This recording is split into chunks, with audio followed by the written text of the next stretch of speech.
Everybody, welcome. This is the very first weekly women's GMO-free news show on Google Hangouts. We're really excited to be here. My name's Zen Honeycutt, and I'm from Southern California, Mission Viejo, and I'm going to be today's host. We're going to have different hosts for different weeks, and I'm excited to be here. And I'd love to have all the lovely women introduce themselves. Okay. How about you, Andy? Okay, I'm Andi Frostad, and I'm from Eastern Washington, and I am a local leader with Food and Water Watch. I am a area coordinator for Label It WA, and we have a Facebook site here. It's GMO Label Washington Spokane, and I have been personally involved on some personal level with genetically modified foods for 7 years, over 7 years. Wow. Great. Wow. Long timer. And Lori Olson. Hi. I live in Port Orchard, Washington, and I'm a volunteer with several different organizations to get the word out about genetically modified food.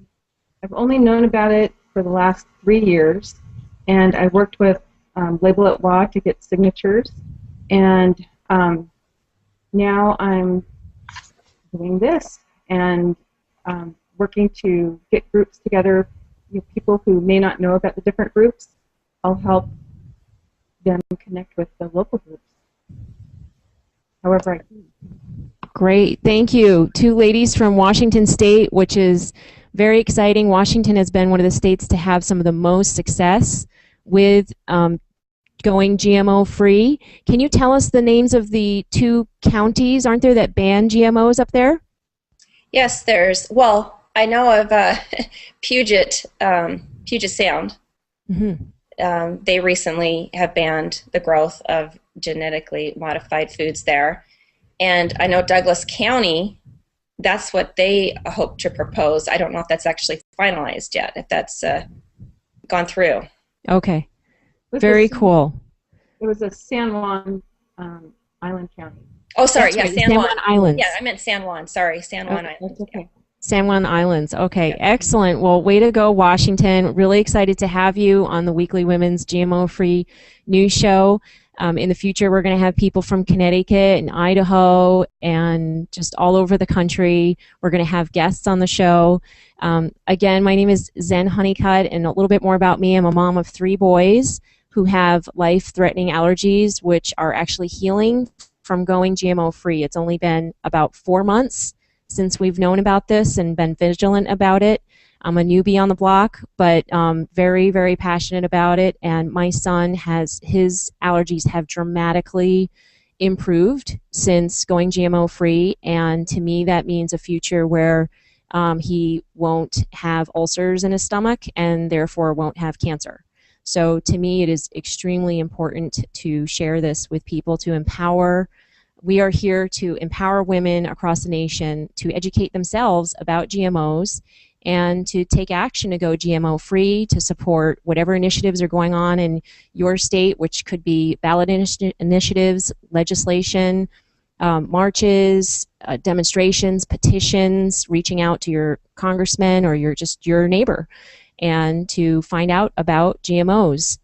And I'm here because I care about the nation being GMO-free and our children having a future where they can go anywhere and do anything on their life's adventures and eat GMO-free food and then grow up someday to be able to have their own children and to have the profound love that is to have their own children. And going GMO-free matters because there's been 19 animal studies that have shown that GMOs can cause inflammation in the stomachs, irritation, stomach ulcers, tumors, even infertility and sterility in animals. So, and if you don't know what GMOs are, and this is your first time finding out about it, genetically modified foods are when a foreign substance, foreign protein is put into, or just a foreign identity is put into from one animal or just plant into another one. So it's something that would never happen in nature, and it's injected into the DNA of that living thing. And so what we're mostly talking about on the show is when the Bt toxin via a virus or a bacteria is put into the DNA of corn and soy. And there's several other fruits and vegetables as well, which you can find on the non-GMO shopping guide. So that's what we're going to be talking about is genetically modified food in our food industry and what we're doing about it and how it's affecting us. And that's why we're here today. So we're really happy to have you here. And let's see a little bit more about, well, let's just jump right into say a little bit about what got you involved. Like, what was the thing that really got you motivated to not just be, I mean, you're both moms, right? And you've got jobs and you've got other things going on in your life. Yes. What had you suddenly take on this whole new thing of being an activist for a country that's GMO free? What was that? Andi? Okay, well, there are several issues that came together years ago, and one definitely concerns health, but that would take quite a while to go through. Now, at any cost, I avoid genetically modified foods, genetically engineered foods, and but one of the issues that kind of played into this was in tortillas. And I love Mexican food, and I love corn tortillas. And in 2005, there was a study by Chapala, Ignacio Chapala, and it showed that the corn in Mexico had been contaminated with transgenic corn, with the GE corn. And there was a huge campaign that was orchestrated by the bio industry, specifically Monsanto, and it was traced back to their PR firm. And this campaign was to discredit him. He actually lost his job. It was very ugly, a very ugly campaign.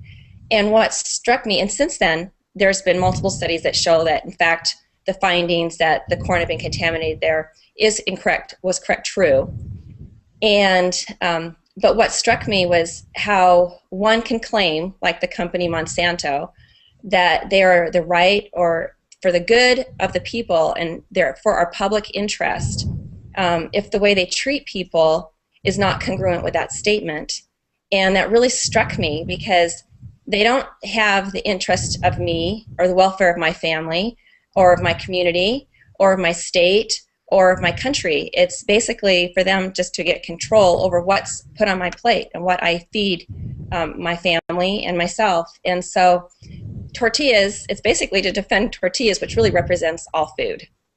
And that was one of the issues that got me motivated to take action on this. Great. Okay, so tortillas and your health. Yeah. Corn tortillas. Yeah. Awesome. Well, that is important because corn is the staple food of millions and millions of people. And it is essential to be aware of that it's in our corn tortillas, our corn chips, our corn starch, our corn meal, right? Our corn bread. It's a huge proponent of our food. And what about you, Lori? What had you get involved? Well, I was getting sicker and sicker and gaining weight on a steady basis, and my kids were starting to gain weight and more than they should, and they were getting sicker. My daughter Andrea had problems with her stomach. After she'd have a meal, just a normal meal, like we never really were big on fast food or anything like that, but so I'd fix her a meal, and after the meal, her stomach would kind of pouch out, not like a normal thing, but like bloated, and she would complain about stomach aches, and I was like, it's not like she had like cake or ice cream or something with a lot of sugar or anything in it. And I was at my wit's end trying to figure out what was wrong, and a friend of mine who was becoming a naturopath or getting certified to be a GAPS, what they call them, like teaching other people about the GAPS diet. I don't know if you guys know about the GAPS diet, but anyway, so she was working on that, and there was a talk given by Jeffrey Smith, and she brought home brochures, and she and I were both wondering about our kids because her kids were having problems, my kids were having problems, and she gave me one of these brochures, and we were talking about it, and I had a look at the back cover of this brochure, and it showed rats that their babies, rats fed genetically modified soy, their babies were smaller, and then the next generation was sterile. And my jaw dropped to the ground. I mean, it was just stunning. And I started doing research, more and more research, and I found out about Monsanto. I found out about all kinds of groups on Facebook, Millions Against Monsanto, and I found out about cornucopia and the Institute for Responsible Technology. They were huge. There's such a wealth of information, and I've just been studying for the last 3 years and speaking out to my friends and neighbors and anybody who will listen. Yeah. Thank you for what you're doing. It is shocking and devastating news, and it's not good news to share with our friends and family, but it's important, right? Absolutely. I think it is shocking to learn that when I found out that I had been consuming genetically modified foods for years, and I never knew that. I was like, how come I never knew this? And that information needs to be shared with many people because they are not educated about this issue yet. Yeah. I have a few photos I want to share that tells a little bit about my story. So my son, first of all, had allergies happening, and I thought I uploaded the photo, but I'm not seeing it right now. That's okay. Big red lines around his mouth, and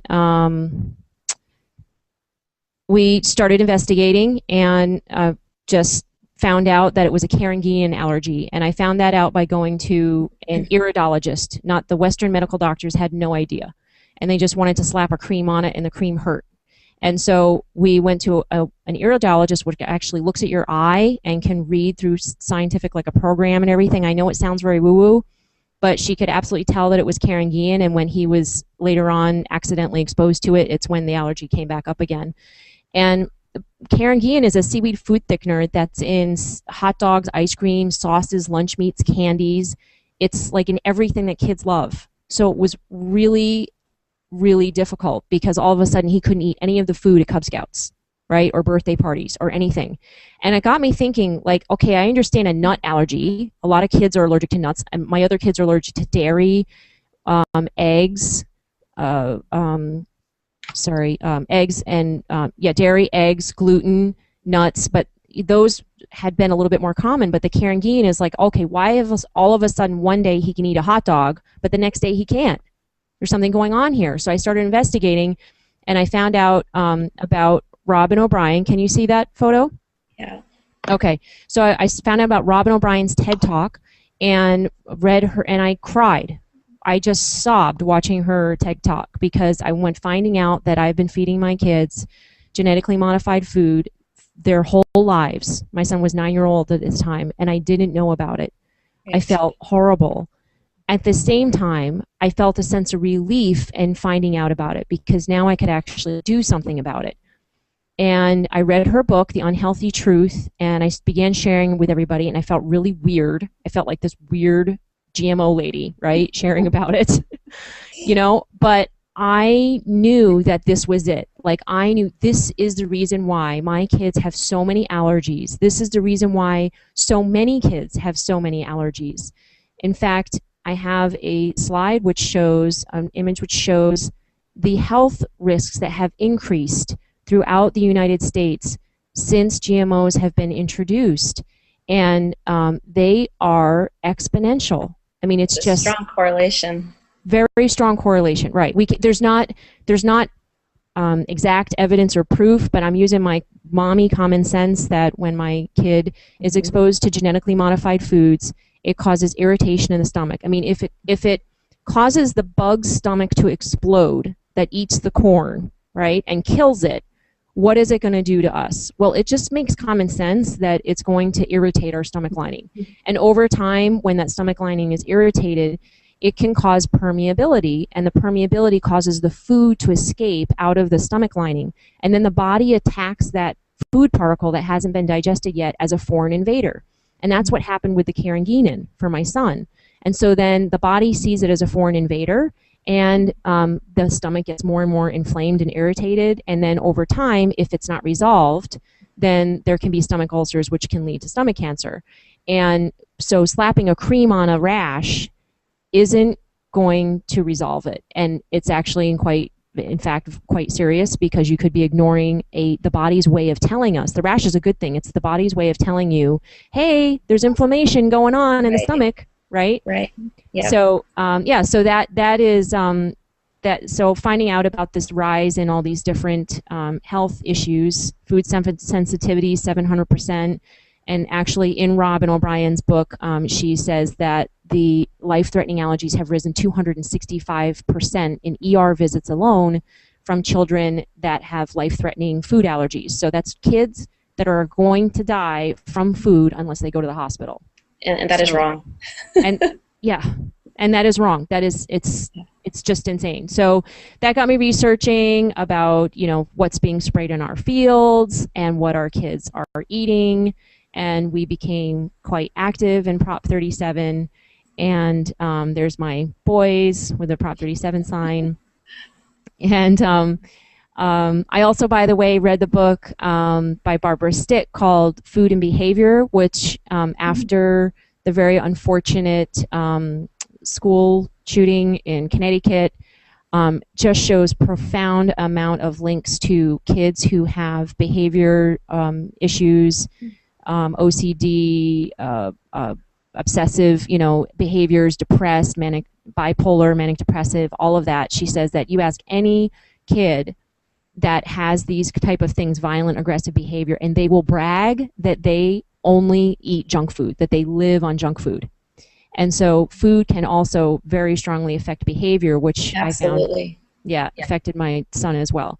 So, and just to sum this up from my story, so I got very involved in Prop 37, and then after it did not pass, started the Moms Across America March to label GMOs, which is happening on July 4th near you at a parade, anywhere where you're at in July 4th.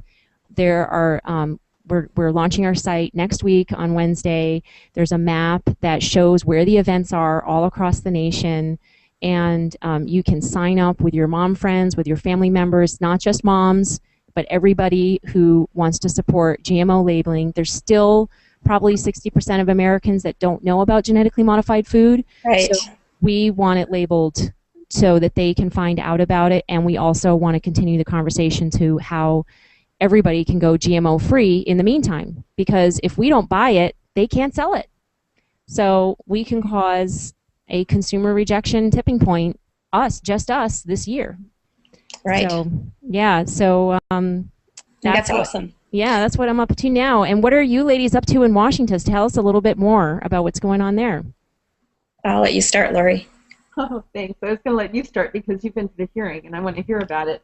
Oh, the hearing. Well, Food and Water Watch has, early on in the campaign, for the labeling campaign that we have here in Washington, they so generously sent us 5 Food and Watch leaders. They wanted to start on the campaign early. This is before we had enough counts in the petitions, but before anything was even started, they just wanted to get on the ground running. So we've been working, we've kind of merged with Food and Water Watch leaders, and they have actually, we've made quite a bit of growth in this area and outreach and educating others about this issue. So we have the Food and Water Watch, and Label It WA is the actual campaign. The new slogan is Yes on Initiative 522. And the hearing that Lori's talking about is we have coming up, we had the Senate hearing already on this initiative, and coming up is the House hearing. It's the Committees of Agriculture and Economic, and that's March 6th. So it's 8 o'clock in the morning, and if anybody's listening and wants to show up, it's great to go to that, show your support. And I went to the Senate hearing, which was in just, I think, 2 weeks ago, and that was really interesting. It was actually, I was shocked because the opposition on what they have to share has been the same, basically 5 things that they have been repeating from 15 years ago. So I was going expecting something really profound, but it wasn't. It was very simple. It was feed the world, so that carries a powerful punch, and we know that's not really the true agenda there. And after it was over, I did talk to the chairman, Scherberg, and I had asked him a couple questions. And one thing he said to me was, he goes, you know, I like the idea of less pesticide and herbicide use, and I like the idea of feeding the world. And I realized that, one, how little they really know, how much the legislation, or how much the lobbyists, I mean, they're full-time paid lobbyists from this bio industry that can spend their whole time there taking these people out to lunch, telling them, you know, convincing them of the agenda. And it's really important for us to write our legislators, visit with them. They will listen. And you want to share, Lori, on that? I'm just nodding. You're right. You know, they will Yes. listen. And they said, I talked to one of the assistants in the office, and she said that if we're going to share anything with them, like once we get there to the hearing, that they need 45 of them for handouts, you know, things that we want them to know about. If we have like a sheet of paper with information on it, then we need to give them 45 of the same thing so they can hand it out to everybody, and so everybody's on the same page. That's good to know. Yeah, it is interesting how that message is, with all the information and testimony that was given. We had the Food and Safety Center, we had George Gimbriel, just great testimony, just refuting these with great studies, you know, peer-reviewed journal studies. We have Ben Brook here in Washington from WSU, from our own state, showing how there isn't, there's actually increased use of herbicides and pesticides with these crops. And yet at the end of this hearing, this is what the chairman tells me. And so I'm wondering, you know, what they're not hearing. Yay! Hi. Okay, we have Kathleen Halal who just joined our hangout, and we've had technical issues in the past, but we're going to see if we can hear Kathleen now. Hi, Kathleen. Okay, so I'm going to mute out, Zen. Okay. Okay. Let's see. Okay, hang on, Kathleen. We couldn't hear you at first. We're going to see if Andy mutes out, if that works. Okay. Looks like it's not working. Let's see. Can you hear me? There. Can you Oh, hear yeah. me? Yes, we can hear you. Okay, I had to click on the mute button. I had like a red mute button with a line through it, like a Ghostbusters thing on a speaker. So, but now it's gone. But is that because the other mom clicked off? Because I don't want to kick her off. Can you That's hear okay. me? Oh, yes, we can hear you. All 4 of us. Yay! It works. Okay, great. Yay. Well, welcome, Kathleen Halal. Good. I want to introduce. She is Thanks. my new best friend and co-leader here in Orange County for the Orange County area to label GMOs, Yeah. and partner with the Moms Across America March to label GMOs. And she's also very, very important to the cause of pandas. And I will let her share about that. She's got 3 boys just like me, and she's got a very important story we're going to have her share about pandas. So welcome, Kathleen. Yeah. Hi. Thanks. Yeah, we have 3 boys. They're now aged 11, 9, and 7 years old. And when our oldest was in the middle of 2nd grade, around December, his personality totally changed and he couldn't function anymore. He was like top student, most popular boy, like the most ideal baby, always healthy, everything. All of a sudden, he didn't want to go to school. He tried to run off campus. It was like he wanted to go to school to see his friends, but he wouldn't do any work. He'd stay under his desk. His left shoe seemed too tight, you know, he'd misbehave. And then when he'd get in trouble, like he actually got called in the principal's office, which had never happened before. And he like didn't even care. He was like a tough guy. He was like not remorseful, you know, for his actions. And at night he wouldn't go to sleep and he had some anxiety and then he'd have anger. And we took him to doctor after doctor after doctor. We spent thousands of dollars trying to figure out what was wrong with him. We took him to the psychologist at UCI. We took him to all the top people we could find. They couldn't figure it out. And, you know, some doctors said, well, maybe you should try putting him on antidepressants or you should try putting him on these SSRIs. And I was like, well, why would I try that if I don't know what caused this thing? So my husband and I kept looking and looking and looking. We went to like this radical like crystal doctor up in LA. I mean, we tried everything. Finally, we stumbled across, we had a family counselor at this point to help us deal with what was going on in our family. Our counselor one day said, maybe you just have to face the fact that your son's not a hard worker. He's not a very driven student. And I said, no, the opposite is true. He's always been curious, top of his class, wants to do the best. I said, this is not him. And I said, I know he still has ideas in his head. He just can't write them. He lost his ability to write and draw. And he said, hang on. And he ran down the hallway, and there's a dyslexia therapist down there. And she came over and talked to us for a little bit. And she said, I think if you take his tonsils out, this will all go away. And my husband and I were like, what kind of nut is this now? Now we've fallen to rock bottom, right? This woman's crazy. And so she said, go to a couple ENTs, check it out. And so we did, and we had some cognitive tests done on him, and then we had some blood tests done which measured his antibody level to strep, and sure enough, it was a little bit elevated. You know, he'd had several physicals by several physicians, and they all said perfectly healthy. They did throat swabs. Nothing showed up. Nothing showed up. He didn't have a sore throat. Nothing. The only clue was in his blood that his antibody levels were a little bit elevated. So we took out the tonsils, gave him lots and lots of antibiotics, and long story short, little therapy, we have our son back. He's completely normal. And the other two boys, we had their tonsils taken out. So there was no chance there could be hidden strep inside their tonsils, because when we removed our son's tonsils and they cut them open, deep inside was full of strep. And all the swabs have been negative. There were no outward signs, like literally zero. And he'd had tubes, and he was a child, and he had sort of a history of having like ear infections and stuff like that. And then we did further tests, and we found out he had all these food allergies and food sensitivities that like weren't showing on the outside, but that were aggravating his system. So I started looking into nutrition. I found out about GMOs, and I found out that they actually cause food sensitivities and food allergies. So that's my story. That's why I'm active with this, because I believe GMOs are making our children sick throughout the whole population. They are poisoning our children. The adults too, but I think they affect the kids worse.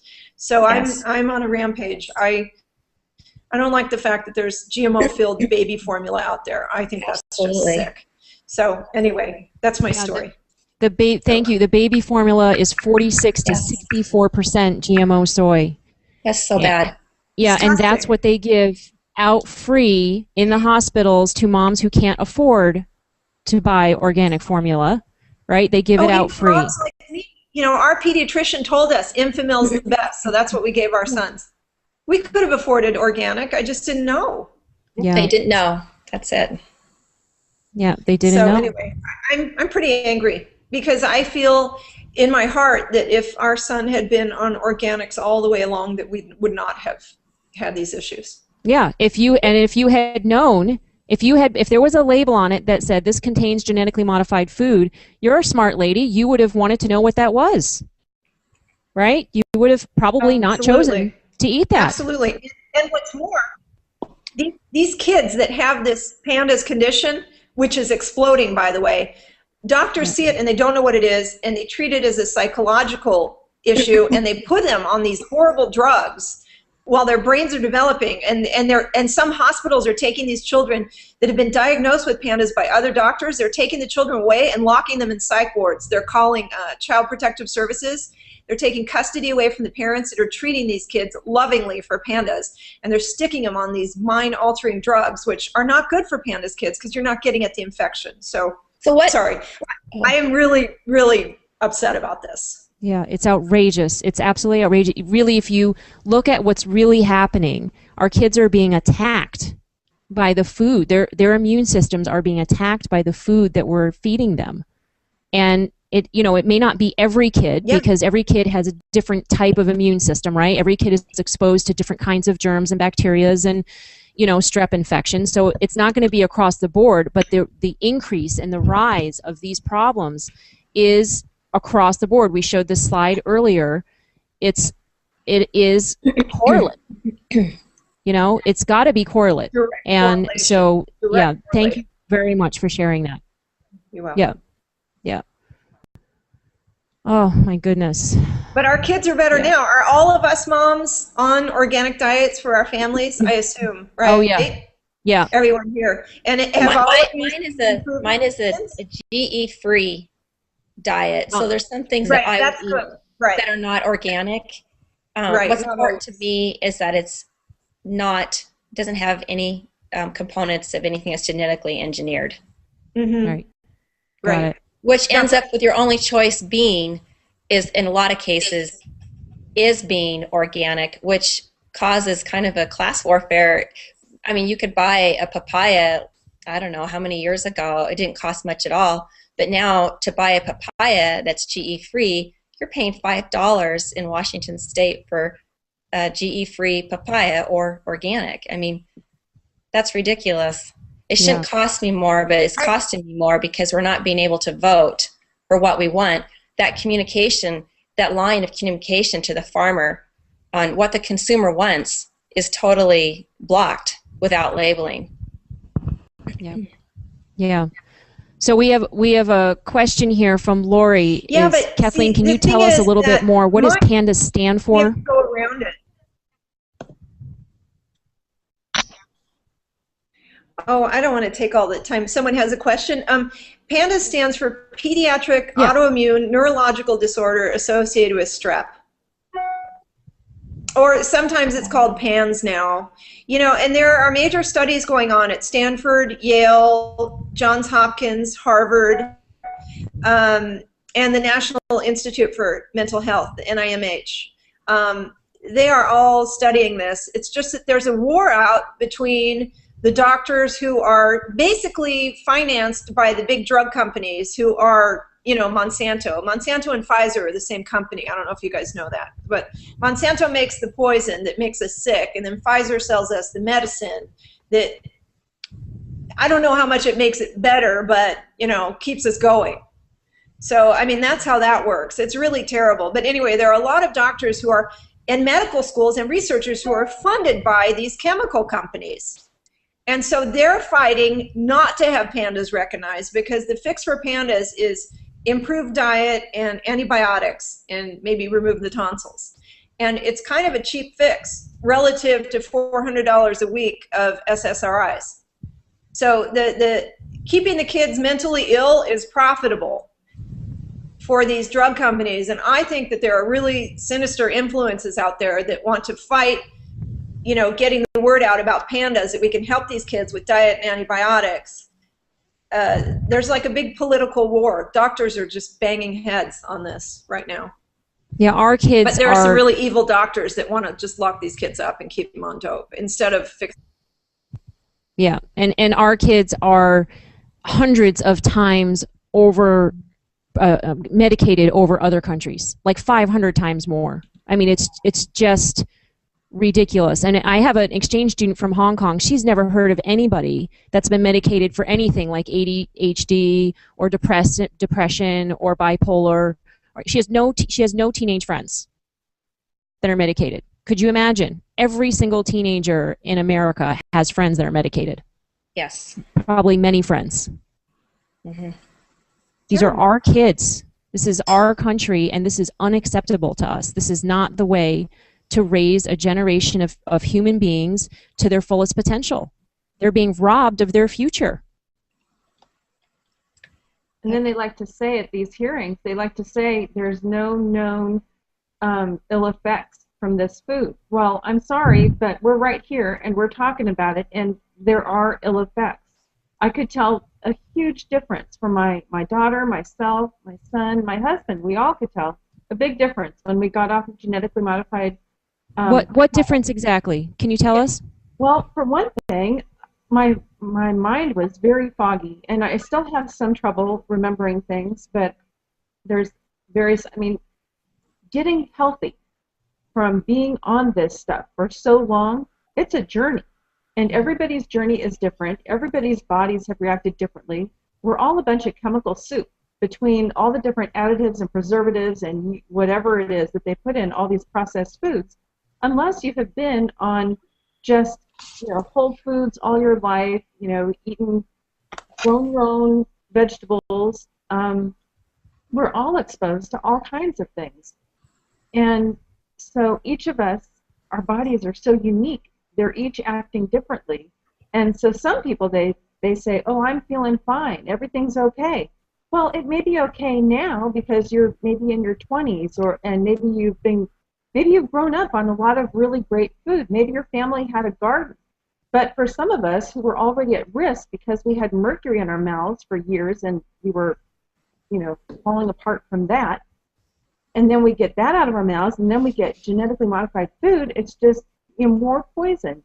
And so some of us are worse off than others. One of the gals at the last hearing, what she said was that, we've got these people who come in who've got all these different problems, and they're like the canaries in the coal mine. And that's me. I mean, I felt a huge difference when I got off genetically modified food, but it wasn't enough because the damage is already done. So I found out that I had to get off of gluten. So I got my family off gluten. And then, apparently there's more because we're starting to have reactions to different things. And I'm still trying to pinpoint all the things that I'm allergic to. So I've got a naturopath in town, and we're going to take each of us, one after the other, and get, the blood test done and everything done to find out what exactly it is that we're all allergic to. But it's a journey. It's not like you can go like this and it's over with and you're healed. It's a journey getting well from this. Yeah, and that's a great topic. On one of the shows that I host down the road, I would like our children were allergic. I mean, sorry. That's okay. I just wanted to point out from Lori that down the road, I want to show some of the products that we use that actually do help to heal. Not to just promote the products, but just to let people know out there that there are things that we can use to help heal, like to coat the stomach lining to help protect it. One's called Intestinu. And I mean, there are things that we can do besides just eating organic food that help promote the body to heal. And we'll cover that on a show going forward. So thanks for bringing that up, Lori. And it is different for everybody, and we're not doctors, but there are things that we can do. Go ahead, Kathleen. You wanted to say something? Now, I was just going to say that our children, didn't show any real outward signs of allergies, except our oldest. He showed an allergy to penicillin and an allergy to peanuts. But underlying, they had what's called food sensitivities, which is like almost a food allergy. And it's kind of it's a sign of leaky gut, when the food molecules are getting through your stomach lining and they're not completely digested. When they get through there and into the bloodstream, then your body has an antibody reaction to that food. So our whole issue is keeping the antibody level down. So anything that increases antibody activity is a threat to us. So when I found out about this, I was shocked because these underlying food sensitivities don't show on the outside. They only showed up on this blood test, which some people argue is not 100% accurate. But anyway, all of the kids showed 26 things that they had food sensitivities to, like milk, eggs, nuts, gluten, all of that stuff. And I just think it's rooted in the GMOs. I just think the GMOs get in our digestive tract and they aggravate everything. Zen and I are going to have a video available soon from a farmer that shows the hog stomachs of hogs fed GM feed versus hogs fed conventional feed. The hogs with conventional feed have healthy stomachs, healthy stomach linings, no ulcers, etc. These, quote, all-natural hogs that went to some pretty major name brands that we would be familiar with, their stomachs were full of ulcers, bleeding, leaky gut, like they were so red and inflamed from this GM food. That's the only difference between them and the other hogs. And then they showed the hogs that were fed GM feed who were put on antibiotics, and the stomachs were less aggravated, but they were pale and unnatural. And I think to myself, wow, that must be what my kids' stomachs look like when I have to put them on antibiotics during strep season or whatever. And well, I don't like it. I just don't like it. And I'm a firm believer that once you go on conventional or organic food, like non-GM food, I think your stomach lining heals, and I think those allergies and food sensitivities go away greatly. Yep. Our boys are just so much better, so much healthier. Yeah, and that's what my naturopath / iridologist says as well, that by the time he's 12, my son's 10 now, that all of this will go away. If he keeps eating, healthy, organic food and healing himself and being aware of it. Plus, your body changes. You go through puberty and you get new cells and new growth and all of that. So I just want to say out there to all the people who are struggling with food allergies, you do not have to live like this for the rest of your life. If you love mango, but all of a sudden you can't eat mango, and it's not the mango, it's the GM foods, the genetically modified foods that are irritating the stomach lining, that are letting that kind of food escape that you eat frequently, like wheat and gluten, out into your bloodstream and causing this kind of irritation and food allergy. And you can heal your stomach, and we can get through this and get over it and resolve it. That's a papaya. Mangoes aren't genetically modified yet. Oh, well, I mean, that was just an example. I have a friend who's allergic to mango, and I'm just saying that it's not really the mango. It's the whole process of the food, right? Of the food escaping from the stomach lining. Oh, okay, yeah. That could happen with anything. Yes. It could happen with, like it says in genetic roulette. Right. It's a gamble. In genetic roulette, they talk about how some people are allergic to black pepper or parsley or mango or, I mean, this was not like this when we were kids. You guys, I'm so mad hearing you, Zen. I ran over to my kid's school. I thought I couldn't make this meeting, and I ran to my kid's school and I rescheduled, what I had going on. And I ran into a bunch of moms. They were having a coffee connection, and they stopped me, and they're still talking about the farmer who came to talk at school. They're still asking me, what can we buy? What do we not buy? Wow, I had no idea. You know what, you guys, if we could get out in our women's communities and even, Zen shows videos. Maybe you can't have a live speaker, or maybe you can find a live speaker. Have a speaker, have a video, have a coffee, have moms. It's the moms, it's the grandmas. We're the ones. We have to spread the word, and we have to just bypass these food companies' machine and their money and the way they own our politicians. We have to bypass them. We have to use our power of networking and talking, which is our gift, and get out there with other moms and tell them what's going on, because we as the consumers are the ones who are going to turn this around. No one is going to help us. Zen is right. It's us. It's the moms. And we have to tell other moms, because once you tell other moms, they won't buy this garbage. Yeah, that's right. Yeah, we buy 85% of the food. Moms do. And if you're not a mom, you're a woman, you're buying 85% of the food in the household. And it's up to us. And the Dalai Lama said, Western women will change the world. And that's us, and the time is now. And like Kathleen said, it just takes us getting out and sharing. And she's amazing because she hosted Howard Vlieger to come from Iowa and do 17 talks in Orange County. She just got on the phone, called up some schools, some libraries, some environmental nature centers, just restaurants, right? Moms clubs, PTA groups. Ask everyone. They'll have you. She just said, yeah. And you just said, hey, do you want to have a speaker come talk, an expert farmer, right, about food and genetically modified food in our health? Well, and I said health issues. That's how health issues. Open it up, so people don't get freaked out, ooh, GMOs, Just say it's about family health issues and dietary health issues, including GMOs. And then people are funny. It's like they kind of don't want to know at first, but once you get them in that chair and they hear about it, then they're riveted. Yeah.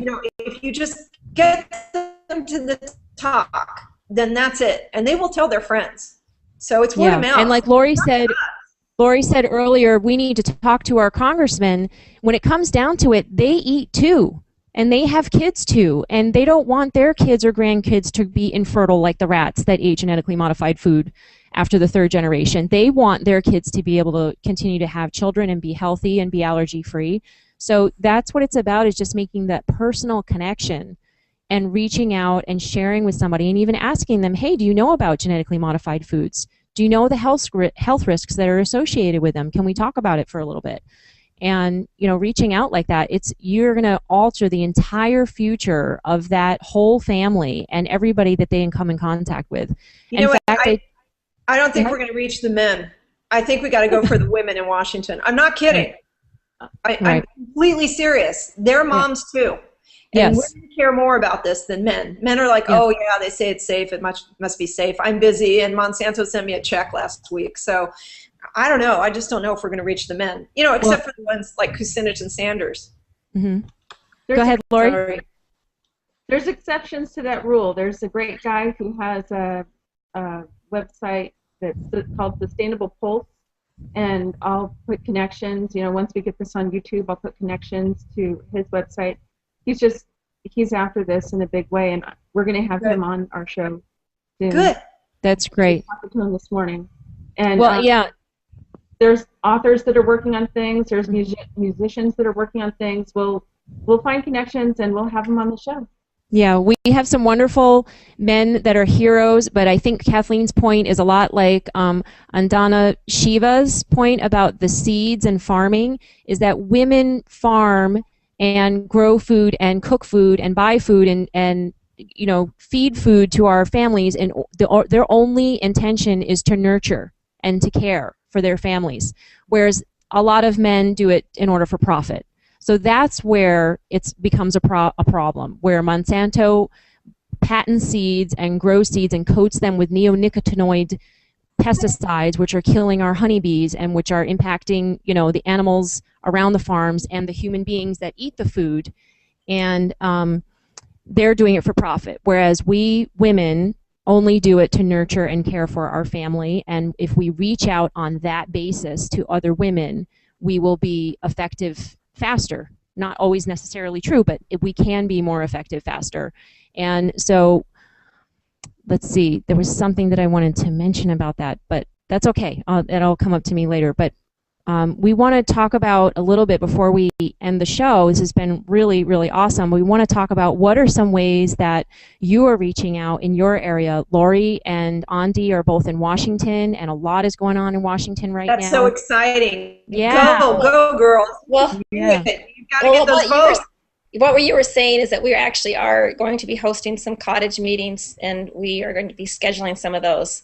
If anybody wants to get in contact with getting involved with the campaign, you go through foodandwaterwatch.org, and they will funnel us to you. Label it WA.org, and they'll make contact with them. They'll funnel us to the local groups in your area in the state of Washington. Mm-hmm.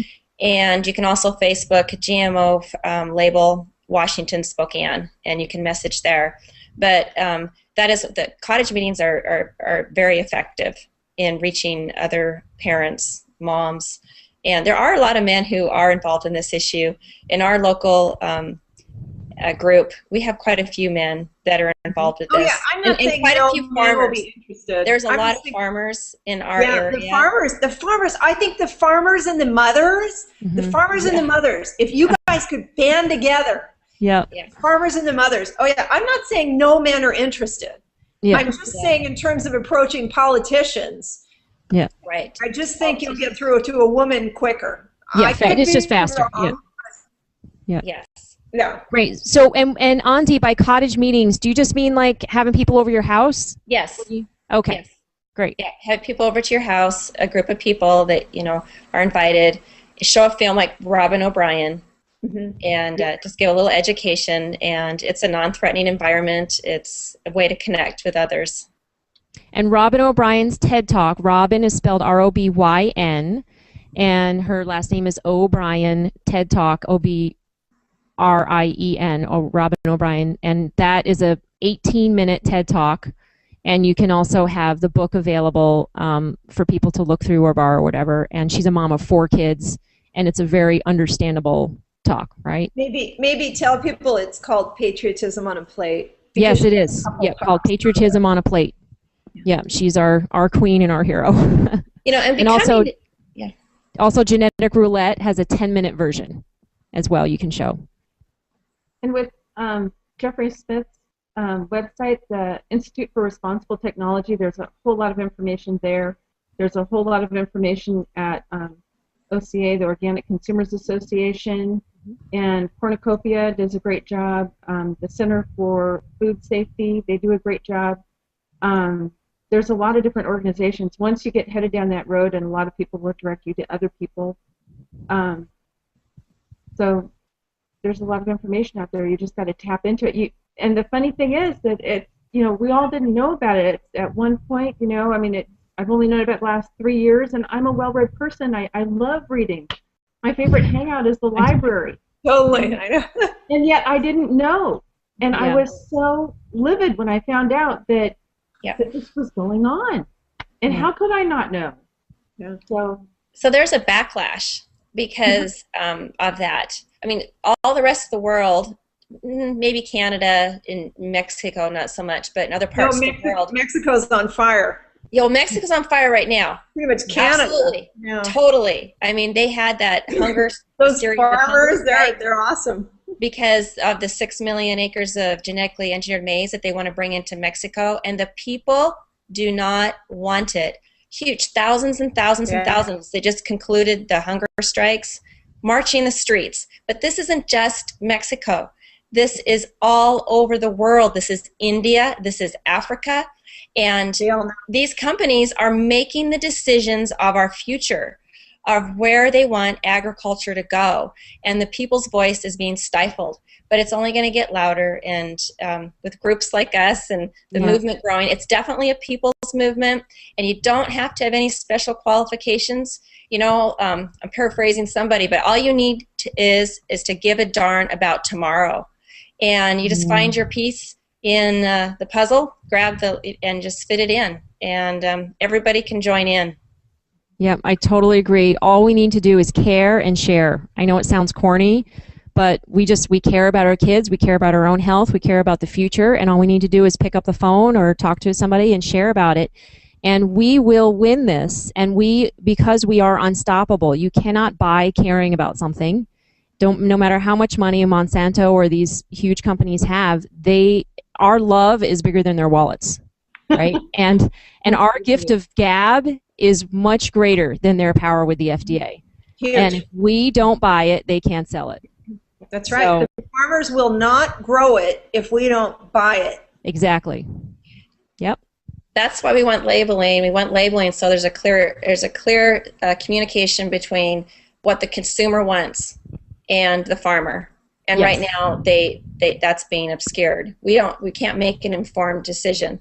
There may be people who still want to eat GM, but I want to know what's in my food. I want transparency, and that can only happen with a label. And that's why they're fighting at all costs, because we're basically the epicenter. We brought this to the world, and here we are, the one country that they denied us the right to know.